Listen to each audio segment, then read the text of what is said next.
Evolution is a term to define only one organism, and that's the self. The self is the universe, the self is the Alpha and Omega, God and infinity. And that's the only thing that evolves, because we are all part of the self. Nothing goes through an evolutionary process alone, or without direct benefit to the whole.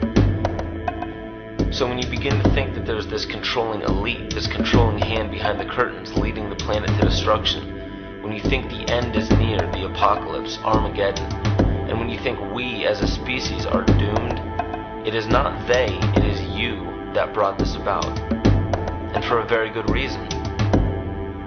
You are evolving. Stop blaming everybody and everything else. Quit panicking about global tyranny and natural disaster and pay attention. Because the world is telling you something, is telling you exactly what is wrong with you and how to fix it.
The Earth is believed to have formed 4.6 billion years ago.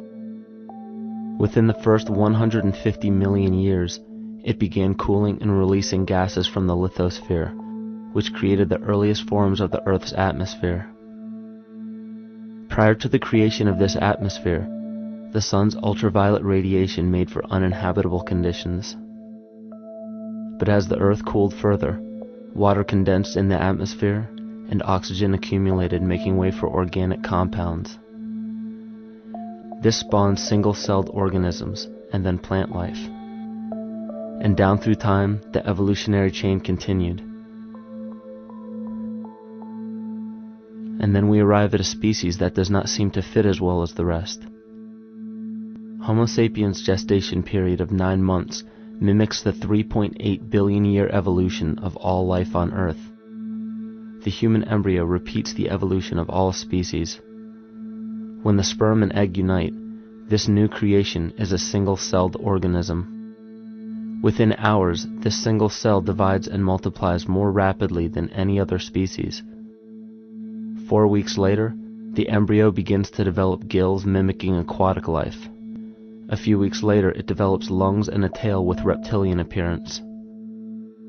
From there, a mammal is recognizable, and then onto a primate form. It then sheds its laguna, which is the embryonic fur, and at last shows the characteristics of a human child. The human body is a community of approximately 50 trillion cells. Everything the body does, the cell does as well. Cells have respiratory and excretory systems. They feed, feel, think, and communicate with other cells. Trillions of cells make up a single organism called the human body, and billions of human bodies help make up the organism we call Earth. The Earth has more similarities with the human anatomy than you may think. Earth has its own electromagnetic generation, just like the human body. Research has found that a direct current of electricity flows through perineural cells found around every nerve in the body. These pathways are called energy meridians and have been used in the practice of acupuncture for at least 2,000 years. Dating even farther back is the notion of dragon paths or ley lines in which many megalithic structures and stone monuments were erected, marking the energy meridians of the Earth. These energy meridians are generated by the resonant frequencies of the Earth, called the Schumann waves. Each planetary body has its own resonant frequencies and is determined by the circumference and diameter as well as the speed of orbit and rotation. The Earth's resonant frequency starts at 7.83 Hz and ends with the 7th harmonic at 43.2 Hz, correlating with the 7 chakras. Ultimately, the greatest discovery of our Earth is its consciousness. A visible attribute of consciousness is an energetic field that governs the shaping of organisms. Morphogenesis is a scientific term to explain this very shaping of tissues, organs, and entire organisms. Consciousness is the creative force of the entire universe. It has been given many names such as God, Yahweh, Krishna, nature, the field, and divinity. The entire universe is in fact a single living, conscious organism with complete awareness of itself. The reason why it may seem difficult to comprehend this is because our understanding is typically limited by our language. When we hear the term conscious organism, we tend to anthropomorphize its definition. By giving it human qualities, we mistakenly look past what an organism truly is in the first place. The definition of an organism is any living thing capable of response to stimuli, reproduction, growth and development, and maintenance of homeostasis as a stable whole. Our universe does all of these things. The consciousness of our universe is responsible for the form and purpose that all matter assumes. The Earth's resonant frequencies are a result of its form. These frequencies are responsible for biological rhythms, such as menstrual and circadian cycles, as well as behavioral and emotional patterns. The frequencies are then picked up by the flora and fauna, which are biological instruments that respond to the wave patterns. The wave patterns resonate in the cranial structure of our head and converge in the center of our brain, which is where we find the pineal gland. The pineal gland is believed in many cultures to be the spiritual third eye responsible for intuition. Descartes called it the seat of the soul where mind and body meet.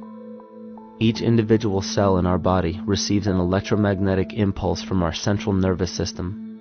They receive the very same impulse that was disseminated to every biological instrument from the earth. An explanation of our conscious universe has been attempted by religion, science, and philosophy. The neglect of biological nature from any organism causes illness. A divorce from nature, exile from Eden, confounding of tongues, they are all symptoms not of a biblical God or deity, but the true self. The greatest and only threat to ourselves is a loss of self, the death of our divinity. As we barrel through history with oceans of information, yet barely a drop of wisdom, we have to understand how we lost ourself.